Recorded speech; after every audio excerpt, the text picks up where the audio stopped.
Bom dia, povo de Deus. Estamos começando o nosso programa Semeando, um programa bem especial.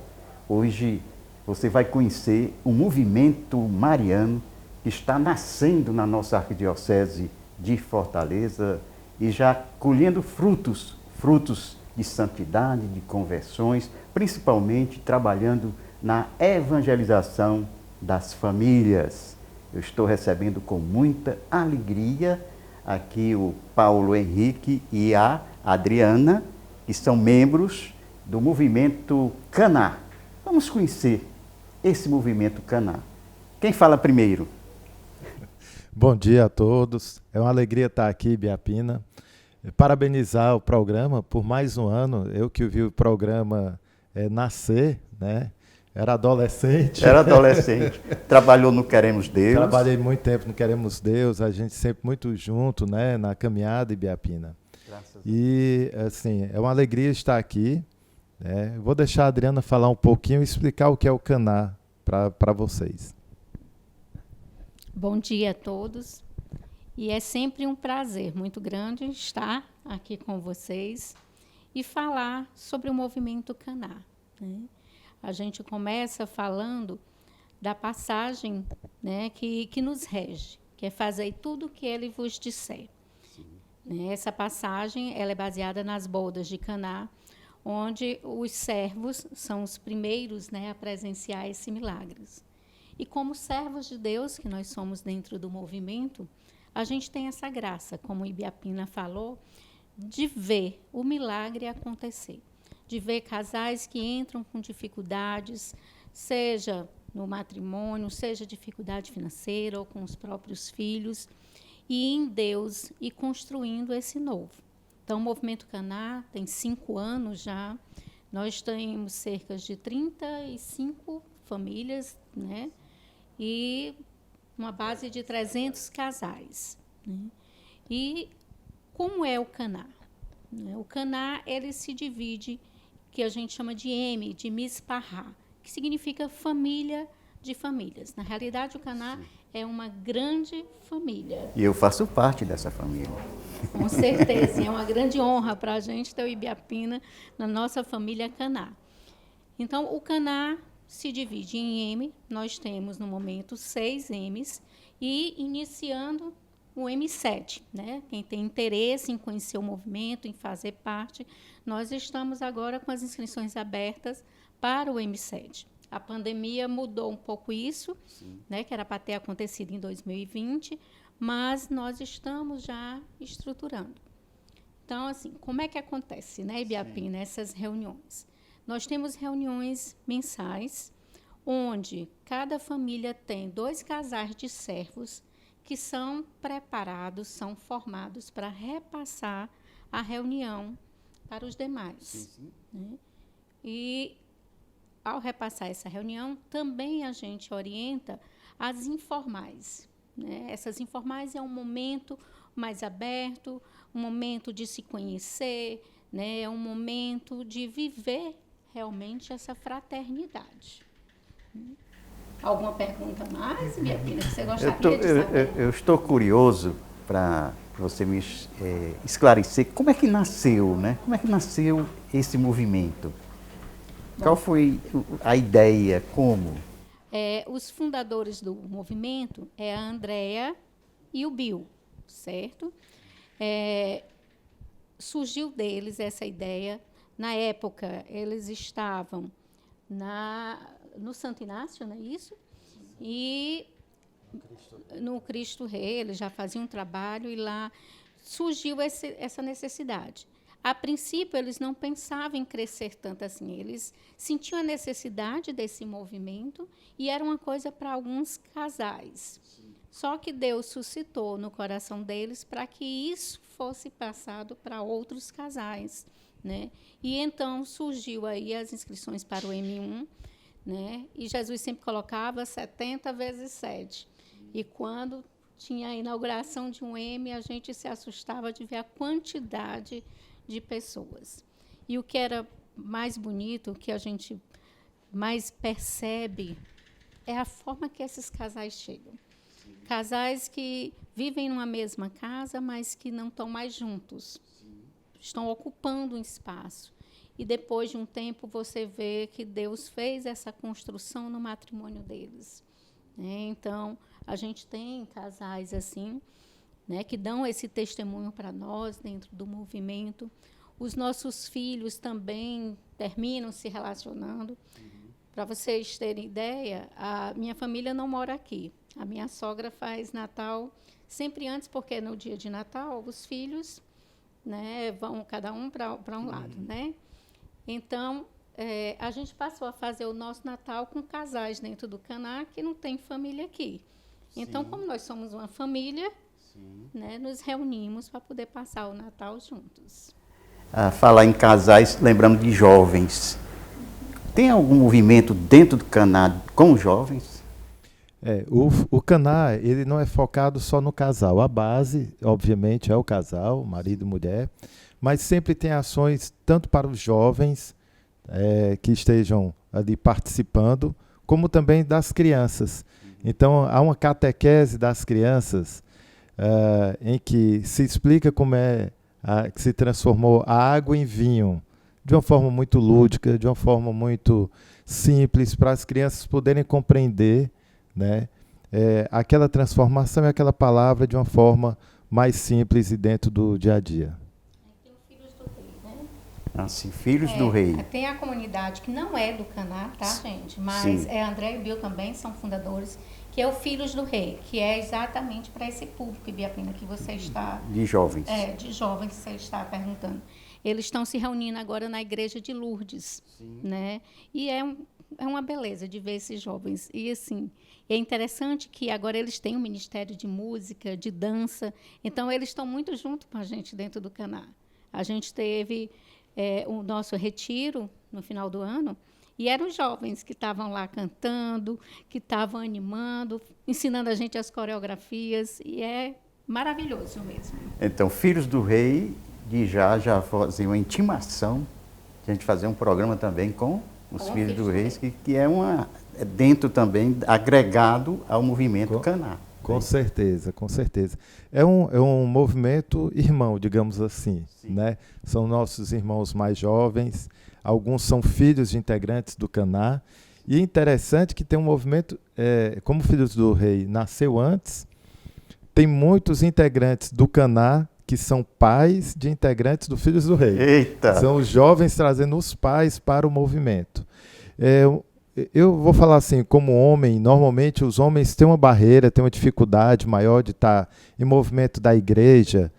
E o Caná, ele é muito simples, porque são 2 encontros, normalmente por mês, onde um deles é de formação, que a Adriana já explicou, e outro um movimento social. A gente marca um churrasco, a gente marca aquele momento para estar ali. Pode ter bebida alcoólica com moderação, mas tem. Então, é um ambiente muito agradável.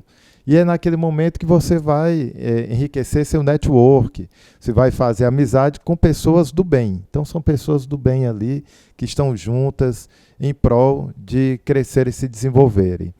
E com o passar do tempo, a gente acaba assumindo outras atividades, né? Ibiapina bem sabe que eu comecei tocando bateria, né? Ainda tenho em casa uma bateria, gosto muito. E hoje, pela paróquia, eu estou como MESC, Ministro Extraordinário de Sagrada Comunhão, que a gente anteriormente chamava de Ministro de Eucaristia. Sim. E a Adriana também é ministra da Palavra, lá, é leitora. Então, é um movimento que puxa a gente para o cerne da igreja. Certo. Né? E é muito comum nós vermos os casais também se doando nas pastorais, nos movimentos, dentro da própria igreja e da paróquia. No nosso caso, estamos muito ligados à paróquia Nossa Senhora de Lourdes, com nosso vigário, né, e pároco, Monsenhor João Jorge. Monsenhor João Jorge, que vai meu abraço para ele, uma pessoa que eu quero muito bem. Então, a gente já está finalizando esse primeiro bloco do nosso programa. Eu gostaria que vocês também refletissem, fizessem uma reflexão sobre esse ano que passou, a pandemia. Realmente toda a família, os problemas, como superar e como superaram esses problemas. Eu queria até aproveitar, agora no último dia 5 de janeiro, nós completamos 20 anos de casados. Né? Então, um momento de alegria, não é fácil. Aquele momento lá do casamento, né? Que se coloca de fato, a igreja é muito rica nisso, né? Na alegria, na tristeza, na saúde, na doença. Essa perseverança ela acontece sempre. E nessa grande doença da humanidade agora, né?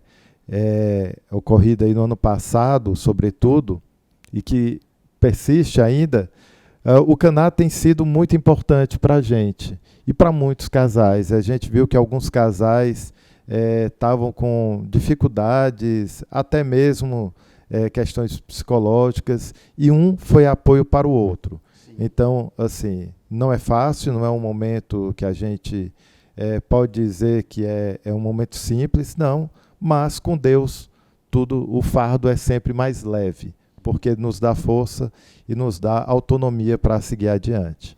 Bem, então, para quem está nos assistindo e naturalmente já querendo conhecer mais ou querer ingressar no movimento Caná, qual é a condição que tem? Bom, você tem que se inscrever, certo? Primeiro eu vou convidá-los a nos seguir nas redes sociais, né, no Instagram do Caná, @fazei tudo que ele vos disser. Né? E lá, né, vai estar a orientação de como você deve se inscrever. É só mandar um e-mail, né, para fazer tudo o que ele vos disser. E lá, ou até no próprio Instagram, em Biapina, você manda a mensagem dizendo que tem interesse em fazer parte do movimento, que a gente vai estar entrando em contato com você. Né? E quanto ao ano de 2020, foi um ano realmente muito difícil, mas um ano de muita fé. Né? E as pessoas até dizem assim, a pandemia está voltando. Né? Não está voltando porque não foi embora. Né? Então, que a gente continue tomando os cuidados e abraçando a cruz, né? Porque cristão tem que ter cruz. E com muita fé, a gente vai superar tudo isso. Com muita fé. Então, com essa mensagem de fé, que nós vamos passar para o nosso segundo bloco. Fique conosco, que vem aí também um convidado muito especial para mim e para você. Queria agradecer a disponibilidade do casal, mandar um abraço para a Andréia, e que ela também já está sendo convocada para a gente fazer uma reunião aqui, a gente realmente trabalhar juntos, caminhar juntos com o nosso programa Semeando, que agora em março, mês de São José, no ano de São José, vai completar 32 anos no ar. E isso é uma grande graça de Deus, porque você segurar um programa numa TV 32 anos, só Deus, né? E a nossa gratidão a Deus, que nos dê muita saúde, a gente continuar na nossa missão de evangelizar a família, enfim, trazer para você realmente a riqueza que é essa nossa cidade de Fortaleza, a capital dos carismas. E vamos agora, com a nossa produtora Gislane, escolher aí um momento musical, separando esse bloco do outro. Sou estrangeiro aqui.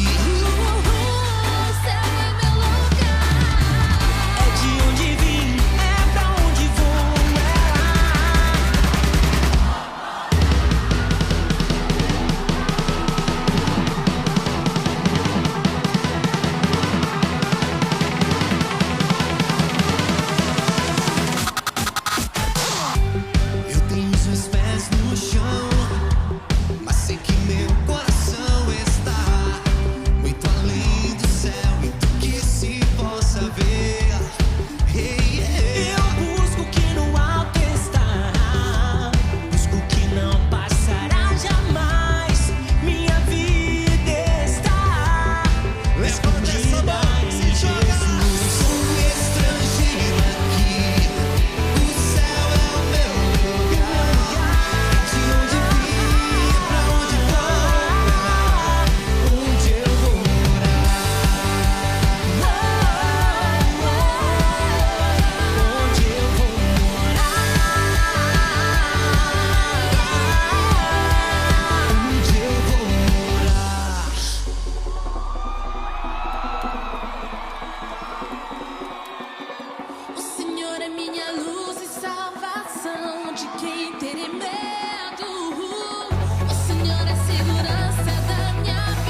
Estamos voltando com o nosso segundo bloco do nosso programa Semeando, hoje aqui completando neste ano 32 anos no ar, na TV Ceará. E nesse segundo bloco, a nossa produção convidou uma pessoa muito especial. É especial para mim, porque ele é filho da Alcivânia, ele é casado com a Marília, que eu conheço e tem um amor muito grande, porque participou comigo de uma célula dentro do Shalom, quando eu comecei. Então, eu estou à vontade, um coração festivo nesse início de ano. Estou recebendo o Dr. Rubens Rebouças, que eu gostaria de chamar de Rubinho. Bom dia Ibiapina, bom dia pessoal que está assistindo aí. Para mim é um grande prazer também estar aqui. Eu também me sinto em casa aqui, né, da época que a minha mãe apresentava com você, né, num tempo. Então, eu também me sinto em casa e é um prazer estar aqui para a gente conversar também hoje. Rubinho, você está casado há quanto tempo? Eu sou casado há 4 anos. 4 anos? E pouco, Rapaz, como o tempo passa rápido. Um dia Parece desse, que foi ontem que eu vi a Marília lá no meio da cela, e depois eu soube que estava namorando com você, depois casou, já tem filho. Como é? A gente tem 10 anos de namoro, Olha. e 4 anos de casado, né? Sim. E aí, desse casamento surgiu... Desse casamento, a gente tem um filhinho que está no céu. A gente tem um filhinho que tem 1 ano e 8 meses, que é o Guido, que a gente deu o nome dele de Guido em homenagem ao Guido Schaffer, né, o servo de Deus Guido Schaffer, carioca. E a gente tem um outro filhinho que ela está esperando agora, está com 7 meses, que é o Bento. Olha Né, aí. que, inclusive, o parto dele está marcado para o dia 19 de março, dia de São José. Dia de São José. Né, e já estava marcado para essa data antes da gente saber que esse seria o ano de São José. Né? Se ele quiser nascer antes, será bem-vindo, mas se não quiser nascer até lá, vai nascer no dia de São José. Uma família cristã, né? Que realmente a gente me conhece desde pequeno, né? Porque a sua mãe, a Silvânia, apresentou o programa comigo por muito tempo. Inclusive, eu coloquei um slogan, quando apresentava ela, como o sorriso que evangeliza, que a tua mãe vive sorrindo, né? E ela realmente, ela, com aquela alegria dela, mesmo na dificuldade, mas é sempre feliz, sempre alegre, e naturalmente com a prole também de homens e mulheres também. Quantos irmãos? Lá em casa são 5 filhos, né? Tem um no céu, que é o Pedro Gabriel, e são 4, Suzana, depois eu, Alcineto e Ruama. Então somos 4 aqui na Terra e um no céu, Pedro Gabriel. Olha, na tua função como médico, né? Hoje a gente fala muito de ciência, Deus. Como é que você está exercendo a sua profissão como um médico cristão? Assim, a gente às vezes quer contrapor, né? O mundo quer contrapor a ciência da fé, dizendo que são 2 coisas diferentes e inconciliáveis. Só que isso não é verdade, né? Na verdade, a fé e a razão, elas são as 2 asas através das quais o espírito se eleva a Deus, né? Isso aí está no catecismo, né? O homem é capaz de Deus. Né? Em muitos aspectos, a gente, através da razão natural, a gente consegue chegar a Deus. E a medicina, da mesma forma, é isso, é um serviço ao homem. Né? Um serviço ao homem, né? Para ajudar o homem a crescer na sua dignidade, a reconhecer a sua dignidade. Né? A medicina é um serviço à vida, embora muitas vezes hoje a gente veja a medicina a serviço da morte, mas a medicina é um serviço à vida, né? Está em Eclesiástico, né? Honra o médico e a sua medicina, porque foi Deus quem os fez. Então, para mim é um desafio ser médico hoje com uma medicina tão contaminada por esse pensamento de morte, mas é uma alegria também porque é um serviço. Né? Em cada doente que eu visito, em cada paciente que eu ajudo a aliviar o sofrimento, né? A gente vê ali o rosto de Jesus, que sofre, que é pobre, que está doente, e a gente tem a oportunidade de ajudar, né? Graças a Deus. A tua especialidade, assim, o teu trabalho? Eu trabalho com cuidados paliativos, né? Eu trabalho com pessoas que estão já na fase terminal da vida. Sim. Então é uma medicina muito mais de conforto e de dignidade. Sim. Né? Da pessoa morrer com dignidade. Né? Morrer sem adiar o processo da morte, né? Também sem acelerar o processo da morte, mas fazendo com que naquele último momento da vida a pessoa tenha um momento digno, né? De alívio do sofrimento, né, de reconhecimento de tudo aquilo que viveu, né, de valorização do próprio processo da vida e da continuidade com a morte, e muitas vezes um processo de esperança. Eu sou testemunho de muitos pacientes que estavam afastados há muito tempo de Deus, que haviam abandonado a igreja por N motivos, e que perto da morte eles se reconciliaram com Deus.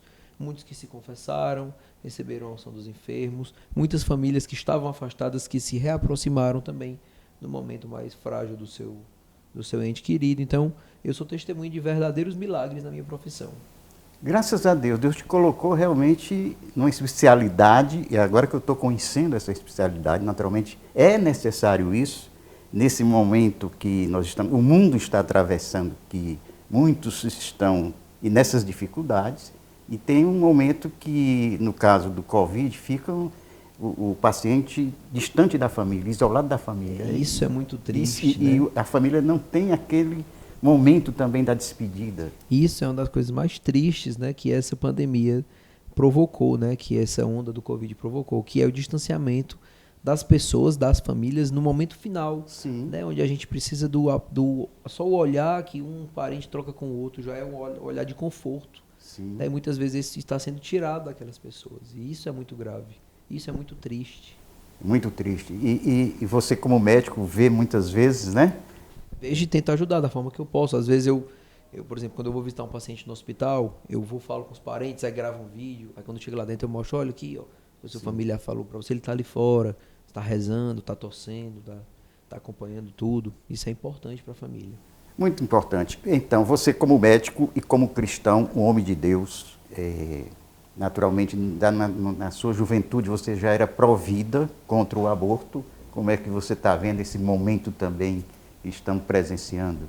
É um momento, assim, Ibiapina, que é um momento de muito sofrimento, né? Foi, de fato, uma derrota para o movimento pró-vida, né? Essa aprovação recente do aborto na Argentina e as crescentes campanhas em prol do aborto aqui no Brasil. Então, assim, a gente fica naquele negócio desde 2007, mais ou menos, que a gente está nessa luta pró-vida, na organização da Caminhada pela Vida, né? Você é o testemunho disso também, né? Na organização da Marcha pela Vida depois. E a gente sabe que, como cristão, envolvido no meio da sociedade, né? No meio da política, da economia, cristão tem que estar envolvido em todas as áreas, né? Sim. Uma das bandeiras que devem ser sempre a prioridade do cristão é a bandeira contra o aborto. É a bandeira contra o aborto. Agora você pensa aí, Santa Teresa de Calcutá, Madre Teresa de Calcutá, foi na ONU fazer um discurso, aí todo mundo achava que ela ia falar contra a fome, ia falar contra a pobreza, né, contra a desigualdade social. Ela foi lá, a primeira coisa que ela falou foi: nós temos que trabalhar contra o aborto, porque se nós permitirmos às mães que matem os seus filhos no seu ventre, como poderemos dizer a uma pessoa que não mate outra? Então, o momento que ela teve ali para falar, sabendo que o mundo inteiro escutaria sua voz, a primeira coisa que ela falou foi contra o aborto. Eu acho que uma das bandeiras que o cristão nunca pode baixar é a bandeira da vida, é a bandeira contra o aborto. E muitas vezes a gente, se você me permite, a gente acaba sendo, entrando no jogo dos pró-morte, né? Sim. Que é o jogo da linguagem, porque ninguém mais fala do aborto, né? Por exemplo, lá na Argentina ninguém aprovou lei a favor do aborto. Eles aprovaram uma lei, entre aspas, a favor da interrupção da gravidez. Então, utiliza-se eufemismos, né? Sim. E a gente não pode cair nessa jogada deles. Eles não dizem aborto, eles dizem interrupção da gravidez. Eles não dizem matança de inocentes, eles dizem direitos reprodutivos da mulher. Né? Eles não dizem uma eugenia, né? Eles dizem aborto de malformações ou interrupção da gravidez em caso de malformação. Isso é uma eugenia, tal qual no nazismo, tal qual nos campos de concentração. Então, a gente não pode cair nessa. A gente tem que sempre utilizar os termos. É um aborto, é um assassinato de inocentes, é a matança de crianças que não tem como se defender. Né? E nós precisamos sempre levantar a nossa voz contra isso. Louvado seja Deus, porque o nosso programa também está com essa bandeira pró-vida. Pró-vida, estamos juntos, e eu sei que a maioria do povo é a favor do pró-vida. Mas muitas vezes, os meios de comunicação, com essa linguagem, conseguem enganar as pessoas. Esse jogo linguístico para eles é essencial. Sim. Porque eles sabem que o povo é a favor da vida, que o povo é contra, né, a matança das crianças no ventre da mãe. Então eles não usam com muita clareza o termo, justamente para enganar, né, justamente para iludir, para mentir. Olha, eu gostaria de conversar com você por muito tempo e lhe convidar para outros Estou programas, totalmente à viu? disposição. E já que nós estamos juntos nesse projeto Provida também, e mandar um abraço para a Alcivânia, diga para ela que ela está intimada também. Viu, manhã, tem que vir. Olha aí. Agora, em março, nós vamos completar 32 anos e ela faz parte dessa história do programa Semeando, que realmente é uma alegria lhe receber, lhe conheci criança, né? E muitas crianças aqui, como o Paulo Henrique aqui, que esteve no bloco anterior, que era bem jovem, já estava comigo lá no Castelão do Queremos Deus, e também aqui no programa Semeando, no início do programa. Então, é um programa realmente que Deus está reunindo o seu povo. E eu quero, com isso, também conclamar ao povo de Deus que estejamos unidos em favor da vida. A mensagem final fica com você. Certo. Eu quero agradecer ao Ibiapina pelo convite, a pessoa da produção. Para mim, esse programa também é um tesouro, né? Uma pérola na TV cearense, né? Há tanto tempo aí no ar e sempre trazendo mensagens boas, mensagens de paz, mensagens de luz de Deus, né? E eu queria deixar só aqui a recomendação, né? Para a gente entrar dentro da igreja, né? Para a gente conhecer mais a igreja. Né? Porque aquilo que a gente não conhece, a gente não ama. Sim. Não dá para você amar uma pessoa, uma coisa que você não conhece. Então, quanto mais a gente se aprofundar naquilo que a igreja nos ensina, mais a gente vai amar a igreja, mais a gente vai aprender a se doar a ela e amar a Jesus, amar a Deus, amar o projeto de Deus para a gente. Agradeço mais uma vez pelo convite e é isso. Eu é que agradeço, viu? Nós temos realmente uma ligação muito grande. Eu queria também, já no final do programa, parabenizar e agradecer a Deus pela reeleição do nosso querido irmão, vereador Jorge Pinheiro, um homem também pró-vida. Você é convidado a nos acompanhar no Instagram, no YouTube e também no e-mail que está aí nos caracteres do nosso programa. Fique conosco no próximo sábado, às 7 horas da manhã, com o nosso programa Semeando.